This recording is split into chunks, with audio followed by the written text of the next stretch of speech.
자, 이번에 방송 보도에서 시각 차이가 컸던 사안은 어떤 게 있습니까? 방송에서는 문재인 대통령의 외신 인터뷰를 다루는 태도가 크게 대비가 되었습니다. 예. 그 29일 예정된 한미 정상회담을 앞두고 워싱턴 포스트, CBS 등 미국 언론과 문재인 대통령이 인터뷰를 했습니다. 그렇죠. 20일, 21일 이틀에 걸쳐서 이제 했는데요. 예. 이 사안을 문재인 대통령이 어떻게 그 발언했는지 자체를 먼저 아까처럼 정리를 하고 보도를 비교를 해보는 게 좋겠어요. 예. 문재인 대통령의 주요 발언으로 꼽히는 것은 환경 영향평가 실시가 사드 배치 합의의 취소나 회철회를 의도하는 것은 아니다라고 그렇죠. 발언했고요. 예. 한미 연합훈련 축소는 문정인 특보 사견이다라고 맞습니다. 발언했습니다. 예. 이런 발언은 한미 정상회담을 앞두고 워싱턴의 오해를 불식시키려는 의도라고 해석되고 있습니다. 네. 그리고 1단계는 동결, 다음 단계는 폐기라는 북핵 2단계 해법도 주목을 받고 있습니다. 그렇죠. 전시작전 통제권 환수 의지, 남북문제 한국 역할론 발언도 화두로 꼽히고 있습니다. 네. 전반적으로 대북 정책에 있어서 미국과의 공조 의지를 강하게 드러내고 또 한국의 역할도 강조했다는 그런 두 가지 평가가 나오고 있는데요. 예. 방송사들도 대부분 이런 부분에 초점을 맞췄습니다. KBS와 MBN은 사드 번복은 아니다라는 발언을 제목으로 뽑아서 강하게 이 점에 방점을 찍어서 보도를 했고요. 예. SBS와 JTBC는 남북 문제 한국 역할론을 제목으로 뽑아서 해당 발언을 집중 조명했습니다. 예. 그런데 특이한 게 MBC, TV조선 채널A가 다른 부분에 주목을 했습니다. 어디예요? 어디에 초점을 맞췄어요? 바로 조건이 갖춰지면 북한 갈 수 있다라고 문 대통령이 발언했다고 합니다. 예. 사실 이 발언은 타 방송만 봐서는 전혀 알 수 없는, 타 방송에서는 아예 다뤄지지도 않은 내용이거든요. 사실 이 조건이 갖춰지면 갈 수 있다는 말은 하나마나한 얘기기도 하거든요. 네. 그런데요. 예. 근데 MBC와 TV조선은 이 발언을 아예 보도 제목으로 뽑았습니다. 아하. 문 대통령의 방북 의지를 이번 인터뷰의 핵심 내용으로 규정한 셈인데요. 네. 방북 의지 발언을 자세히 조명하고 다른 발언들은 오히려 부차적으로 살짝 언급만 하는 수준으로 보도를 했습니다. 예. MBC는 조건 갖춰지면 북한 갈 수 있다라는 제목의 21일자 보도에서 앵커가 문재인 대통령이 조건이 갖춰지면 북한에 갈 수 있다는 의사를 밝혔습니다라고 말하면서 보도가 시작됩니다. 예. 그리고 리포트에서도 문재인 대통령이 미국 워싱턴 포스트와의 인터뷰에서 북한에 방문해 김정은을 만날 의향이 있다고 밝혔다. 김정은이 비합리적이고 위험하지만 현실적으로 북한 핵을 폐기할 수 있는 유일한 인물이다. 네. 제재와 압박 수단은 풍부하지만 대화 수단은 많지 않다 등 북한을 비교적으로 긍정적으로 평가한 발언들을 주요하게 뽑아서 나열을 했습니다. 예. 그리고 나서 나머지 사드 배치 관련 발언이나 일본군 위안부 재협상 관련 발언, 한미 군사훈련 축소 관련 발언을 간단하게 나열하는 수준으로 보도를 했습니다. 뒤에 갖다 붙이고. 네네. 예. TV조선도 제목이 조건 맞으면 평양 방문이란 제목이었고요. 21일 보도였고요. 채널A는 뻥치고 있지만 대화 원할 것이라는 제목의 21일 보도에서요. 북한이 핵과 미사일로 공갈을 치지만 속으로는 대화를 원하고 있을 것이라는 발언을 조명했습니다. 예. 근데 이 역시 북한을 긍정적으로 그나마 평가한 발언을 이렇게 부각을 한 것이라고 볼 수도 있습니다. 채널A는 이 발언을 북한 김정은을 이해하는 문재인 대통령의 속마음이라고 이렇게 네. 평가하기도 했습니다. 그러니까 같은 언론사 인터뷰 내용을 세 가지로 나누어서 접근하는 거네요. 그렇죠. KBS, MBN은 사드에 주목한 거고, 네. SBS, JTBC는 남북 문제의 한국 역할론, 네네네. 그리고 MBC, TV조선 채널A는 북한 갈 수 있다. 이런 차이를 어떻게 해석해야 할까요? 아무래도 문재인 정부의 대북 정책을 바라보는 관점에서 이런 차이가 비롯된 거 아닌가 저는 이렇게 보는데요. 예. 특히 SBS와 JTBC는 한국 역할론을 이번 인터뷰의 핵심으로 보면서 대단히 분석적인 태도를 보였습니다. 예. JTBC는 노무현 정부와 부시 정부, 박근혜 정부와 오바마 정부 등 과거 한미 정부의 대북 정책에 일정한 한계가 있었다라고 설명을 하고요. 예. 문재인 정부는 북한과의 대화 채널을 복원해 물꼬를 터놓은 상태에서 단계적 접근에 대한 미국의 동의를 얻는 방식을 택할 것이다라고 진단을 했습니다. 네. KBS와 MBN은 이렇게까지 분석하진 않았지만 역시 미국 설득의 의미가 큰 발언들 중심으로 이렇게 보도를 전했는데요. 예. 반면 방북 발언 또는 북한을 긍정적으로 평가한 발언에 초점을 맞춘 MBC, TV조선 채널A는 문재인 정부가 지나치게 북한에 호의적이다라는 어떤 일종의 색깔론 이것에 이제 초점을 맞춰서 보도했다 이렇게 볼 수 있겠습니다. 그렇군요. 네. 자, 자, 그리고 홍준표 전 경남지사가 홍석현 전 회장에 대한 비난 발언, 이게 지금 화제가 되고 있잖아요. 예, 화제가 되더라고요. 여기에 대한 보도도 좀 짚어봐 주세요. 예, 지난 6월 18일 홍준표 전 경남지사가 자유한국당 전당대회 출마 기자회견에서요. 신문 갖다 바치고 방송 갖다 바치고 조카 구속시키고 겨우 얻은 자리가 청와대 특보 자리라고 말을 했습니다. 예. 직접 실명을 거론하지는 않았지만 누구나 다 알죠. 네, 홍석현 전 중앙일보를 예. 겨냥한 말이라고 할 수 있죠. 예. 중앙미디어 네트워크는 22일 보도자료를 내고 신문과 방송 조카 구속 청와대 특보라는 일련의 표현과 문맥을 보면 이것은 중앙일보 JTBC 홍석현 전 회장을 말하는 것이 명백하다라고 그렇죠. 밝히면서 예. 그 발언은 결국 홍석현 전 회장이 중앙일보 JTBC가 특정인이나 세력에 유리하도록 보도하도록 하고 조카인 이재용 삼성전자 부회장 구속에 영향을 미쳐서 특보 자리를 얻었다는 것을 의미한다. 예. 이렇게 지적을 했습니다. 그러면서 청와대의 통일 외교안보 특보 지명 발표는 홍석현 전 회장과 사전 협의 없이 이루어졌으며 홍석현 전 회장은 특보직을 수락한 사실도 활동한 사실도 일절 없기 때문에 중앙일보와 JTBC를 갖다 바치는 방법으로 특보 자리를 얻었다는 취지의 주장은 전제부터 거짓이다. 그래서 검찰에 명예훼손죄로 고소까지 했잖아요. 예, 지금 고소까지 한 그런 상태입니다. 다른 언론들은 어떻게들 보도하나요? 사실은 대부분의 언론이 굉장히 간단하게 단신으로 전했습니다. 그냥 이런 발언에 대해 검찰 고소했다. 네, 이렇게. 방송사들은 다 그렇게 간단하게 전했고요. 예. 신문사들도 대부분 아주 간단하게 전했는데 중앙일보 같은 경우에는 일종의 성명을 그가 중앙미디어 네트워크의 성명을 23일 이면에 그 지면에 보도를 했고요. 예. 방송은 JTBC에서 21일 앵커 브리핑을 통해서 우회적으로 홍 전 지사를 비판했습니다.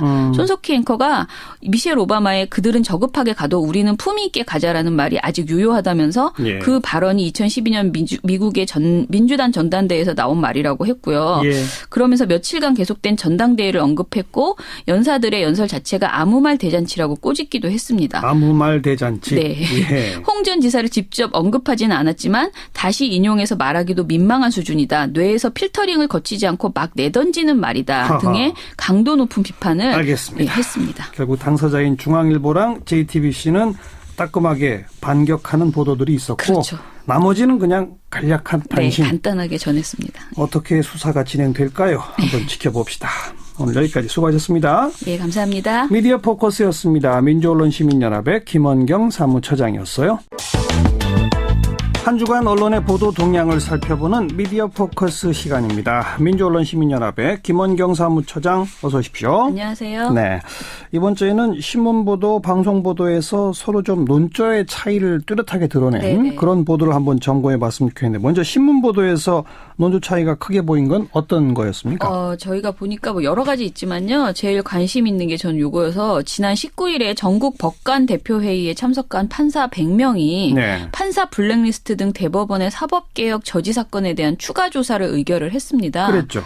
예, 오늘은 이에 대해서 조중동과 한겨레 경향이 보도 차이가 커서요. 요거를 비교해 보려고 합니다. 먼저 그 판사회의가 열리게 된 과정부터 우선 좀 정리해 주시고요. 네. 판사 블랙리스트 사건은 지난 2월에 법원 내 최대 학술단체인 국제인권법 연구회가 학술 행사를 준비했다고 합니다. 예. 그런데 법원 행정처가 일선 법관에게 이 행사 축소를 지시했는데요. 법원이 이 지시를 거부한 법원 행정처의 심의관을 그러니까 심의관의 인사발령을 취소하면서 촉발되었습니다. 예. 논란이 커지자 이인복 전 대법관이 이끄는 법원 진상조사위원회가 꾸려졌고요. 그런데 이 조사 과정에서 더 큰 일이 발생을 했습니다. 그러니까 대법원이 판사들의 성향과 동향을 파악한 이른바 사법부 블랙리스트를 만들어서 관리해온 정황이 드러난 것이죠. 네. 예를 들면 법원 행정처 기획조정실 판사 컴퓨터에 대법원 정책에 비판적인 판사들에 관한 동향을 파악한 일종의 사찰 파일이 있고 그 파일에 비밀번호가 걸려 있었다라는 예. 취지의 진술을 받았다는 것입니다. 예. 그래서 굉장히 또 이때도 언론 보도가 많았는데요. 저희도 관련해서 이 판사를 직접 초대해서 그렇죠. 이야기도 듣고 예. 했습니다. 예. 근데 이 조사 결과가 4월 18일에 나왔습니다. 근데 학술 행사 축소를 지시한 것은 사실이다.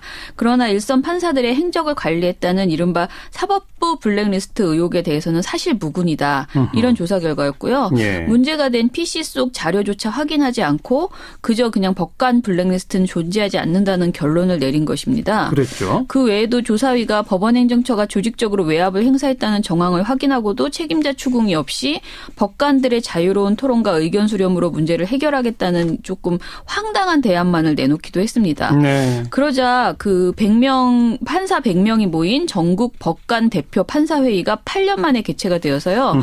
그 우리가 직접 조사하겠다라는 그렇죠. 의결을 했습니다. 재조사하겠다. 그렇죠. 재조사하겠다. 예. 이 조사 발표에서 일선 판사들이 대법원장만을 위한 진상 보고서였다. 이전 보고서가 그리고 사법농단을 축소하려는 꼬리 자르기 행태였다라고 이런 비판도 이어졌습니다. 자, 그 회의에 대해서 조중동은 어떻게 보도하고 한겨레 경향은 어떻게 보도했어요?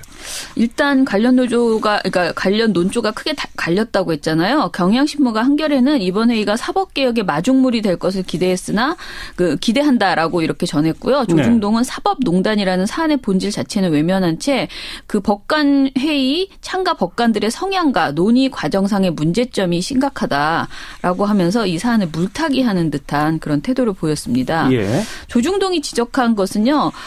먼저 그 법관 회의에 참석 판사 수가 100명이었잖아요. 근데 네. 100명 중에 40명이 인권법 연구회 소속으로 성향이 편중되어 있었다라는 것입니다. 예. 그런데 그냥 얼핏 들으면 이제 애초에 이 사건이 인권법 연구회의 그 조사 그러니까 그 학술 행사 때문에 벌어졌던 일이잖아요. 그래서 그렇죠. 이 지적이 그럴싸해 보이지만요. 예. 법원 내 학술 모임은 중복 가입이 가능하다고 하고요. 인권법 연구회는 가장 많은 판사들이 소속되어 있는 학술 모임이었다고 합니다. 어허. 그래서 해당 모임에 소속되어 있다는 것만으로 그냥 특별한 정치 성향을 지녔다고 치부하는 것은 좀 무리라는 판단이 있고요. 그리고 예.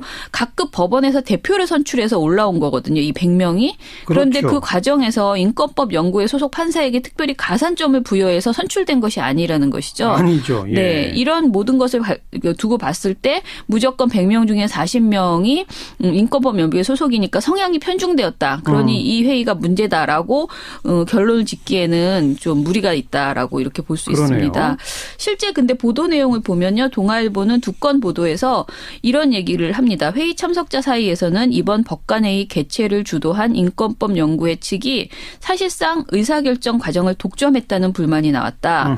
법관회의가 이번 회의 소집을 주도한 인권법 연구회 측이 제안한 결론을 추인하는 식으로 진행됐다는 비판도 제기됐다. 이런 보도를 했고요. 예. 중앙일보도 비슷하게 법관회의 대표 중 인권법 연구회 회원의 비율이 과도하다는 주장이 나왔다라고 보도를 했습니다. 예. 조선일보는 조금 더 논조가 강한데요. 사설 이제 사법부에 판사 노조 만들겠다는 것인가라는 6월 20일 보도에서요. 판사 노조라는 단어까지 썼어요. 네. 회의에 참여한 판사 중 상당수가 이른바 국제인권법 연구회라는 특정 모임 출신이라고 한다. 이들은 법원 행정처를 향해 자료 제출과 함께 행정처 판사들이 사용한 컴퓨터 자료의 증거 보존 요구까지 했다. 이쯤 되면 사법부 내에 판사 노조가 생긴 것 아니냐는 말을 피할 수 없는 상황이다. 한심한 일이다. 이런 주장을 했습니다. 예. 조선일보는 그리고 애초에 법원 행정처가 판사 서클 행사를 뭐하러 축소시키려 한 것인지 잘 납득하기는 어렵다.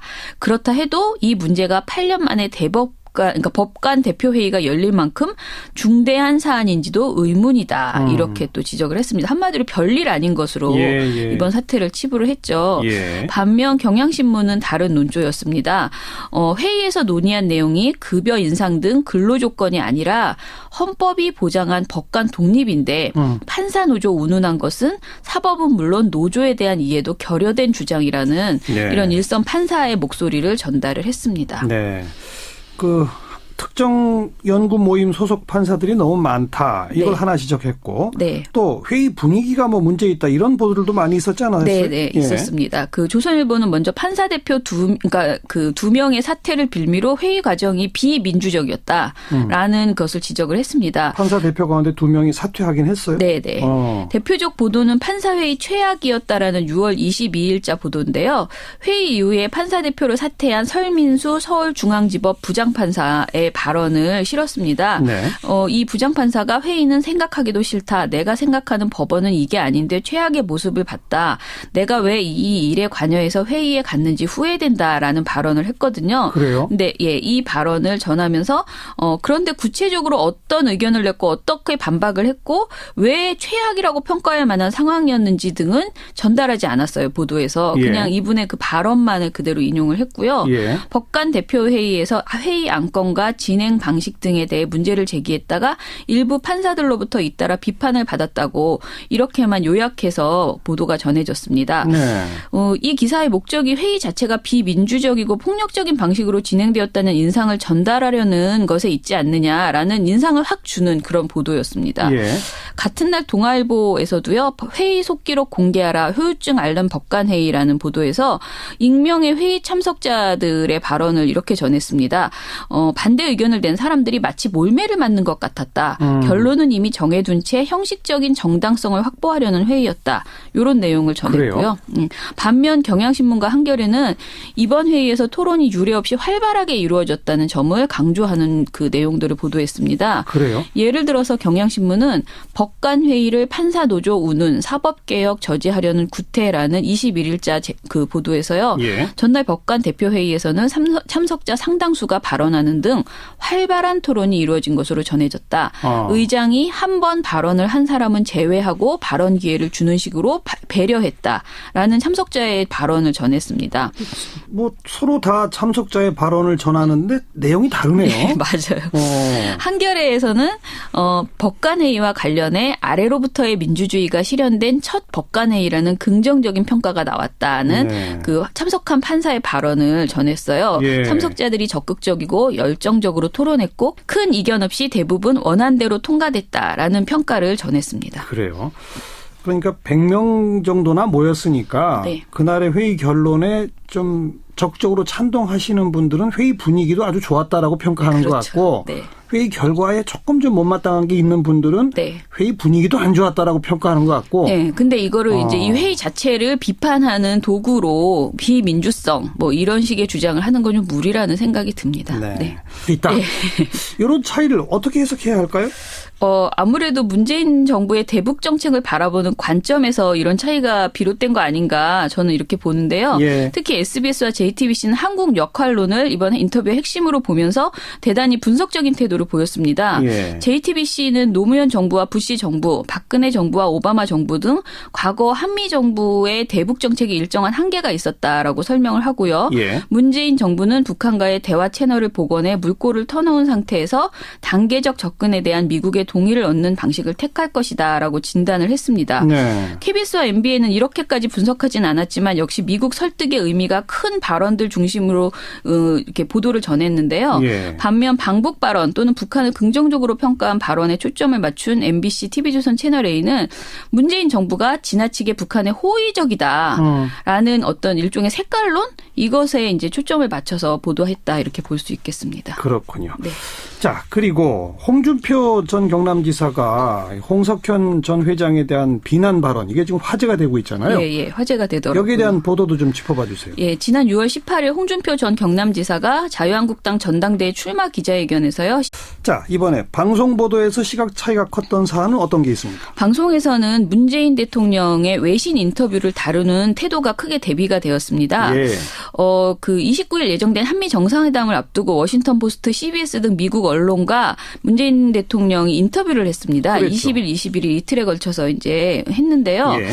이 사안을 문재인 대통령이 어떻게 그 발언했는지 자체를 먼저 아까처럼 정리를 하고 보도를 비교를 해보는 게 좋겠어요. 문재인 대통령의 주요 발언으로 꼽히는 것은 환경 영향 평가 실시가 사드 배치 합의의 취소나 회철회를 의도하는 것은 아니다라고 발언했고요. 한미 연합 훈련 축소는 문정인 특보 사견이다라고 발언했습니다. 이런 발언은 한미 정상회담을 앞두고 워싱턴의 오해를 불식시키려는 의도라고 해석되고 있습니다. 그리고 1단계는 동결, 다음 단계는 폐기라는 북핵 2단계 해법도 주목을 받고 있습니다. 전시작전 통제권 환수 의지, 남북 문제 한국 역할론 발언도 화두로 꼽히고 있습니다. 전반적으로 대북 정책에 있어서 미국과의 공조 의지를 강하게 드러내고 또 한국의 역할도 강조했다는 그런 두 가지 평가가 나오고 있는데요. 예. 방송사들도 대부분 이런 부분에 초점을 맞췄습니다. 의향이 있다고 밝혔다. 김정은이 비합리적이고 위험하지만 현실적으로 북한 핵을 폐기할 수 있는 유일한 인물이다. 네. 제재와 압박 수단은 풍부하지만 대화 수단은 많지 않다 등 북한을 비교적으로 긍정적으로 평가한 발언들을 주요하게 뽑아서 나열을 했습니다. 예. 그리고 나서 나머지 사드 배치 관련 발언이나 일본군 위안부 재협상 관련 발언, 한미 군사훈련 축소 관련 발언을 간단하게 나열하는 수준으로 보도를 했습니다. 뒤에 갖다 붙이고. 네네. 예. TV조선도 제목이 조건 맞으면 평양 방문이란 제목이었고요. 21일 보도였고요. 채널A는 뻥치고 있지만 대화 원할 것이라는 제목에 21일 보도에서요. 북한이 핵과 미사일로 공갈을 치지만 속으로는 대화를 원하고 있을 것이라는 발언을 조명했습니다. 그런데 이 역시 북한을 긍정적으로 그나마 평가한 발언을 이렇게 부각을 한 것이라고 볼 수도 있습니다. 채널A는 이 발언을 북한 김정은을 이해하는 문재인 대통령의 속마음이라고 이렇게 평가하기도 했습니다. 그러니까 같은 언론사 인터뷰 내용을 세 가지로 나누어서 접근하는 거네요. 그렇죠. KBS, MBN은 사드에 주목한 거고. 네. SBS, JTBC는 남북 문제의 한국 역할론. 네네네. 그리고 MBC, TV조선, 채널A는 북한 갈 수 있다. KBS와 MBN은 사드 번복은 아니다라는 발언을 제목으로 뽑아서 강하게 이 점에 방점을 찍어서 보도를 했고요. 예. SBS와 JTBC는 남북 문제 한국 역할론을 제목으로 뽑아서 해당 발언을 집중 조명했습니다. 그런데 특이한 게 MBC, TV조선, 채널A가 다른 부분에 주목을 했습니다. 어디예요? 어디에 초점을 맞췄어요? 바로 조건이 갖춰지면 북한 갈 수 있다라고 문 대통령이 발언했다고 합니다.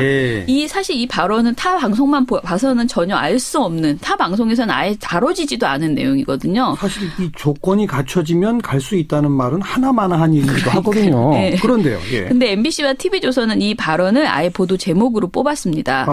문 대통령의 방북 의지를 이번 인터뷰의 핵심 내용으로 규정한 셈인데요. 방북 의지 발언을 자세히 조명하고 다른 발언들은 오히려 부차적으로 살짝 언급만 하는 수준으로 보도를 했습니다. MBC는 조건 갖춰지면 북한 갈 수 있다라는 제목의 21일자 보도에서 앵커가 문재인 대통령이 조건이 갖춰지면 북한에 갈 수 있다는 의사를 밝혔습니다라고 말하면서 보도가 시작됩니다. 그리고 리포트에서도 문재인 대통령이 미국 워싱턴 포스트와의 인터뷰에서 북한에 방문해 김정은을 만날 신문 갖다 바치고 방송 갖다 바치고 조카 구속시키고 겨우 얻은 자리가 청와대 특보 자리라고 말을 했습니다. 직접 실명을 거론하지는 않았지만 누구나 다 알죠. 네, 홍석현 전 중앙일보를 겨냥한 말이라고 할 수 있죠. 중앙미디어 네트워크는 22일 보도자료를 내고 신문과 방송 조카 구속 청와대 특보라는 일련의 표현과 문맥을 보면 이것은 중앙일보, JTBC, 홍석현 전 회장을 말하는 것이 명백하다라고 밝히면서 그 발언은 결국 홍석현 전 회장이 중앙일보, JTBC가 특정인이나 세력에 유리하도록 보도하도록 하고 조카인 이재용 삼성전자 부회장 구속에 영향을 미쳐서 특보 자리를 얻었다는 것을 의미한다. 이렇게 지적을 했습니다. 그러면서 청와대의 통일 외교안보 특보 지명 발표는 홍석현 전 회장과 사전 협의 없이 이루어졌으며 홍석현 전 회장은 특보직을 수락한 사실도 활동한 사실도 일절 없기 때문에 중앙일보와 JTBC를 갖다 바치는 방법으로 특보 자리를 얻었다는 취지의 주장은 전제부터 거짓이다. 그래서 검찰의 명예훼손죄로 고소까지 했잖아요. 지금 고소까지 한 그런 상태입니다. 다른 언론들은 어떻게들 보도하나요? 사실은 대부분의 언론이 굉장히 간단하게 단신으로 전했습니다. 그냥 이런 발언에 대해 검찰 고소했다. 네, 방송사들은 다 그렇게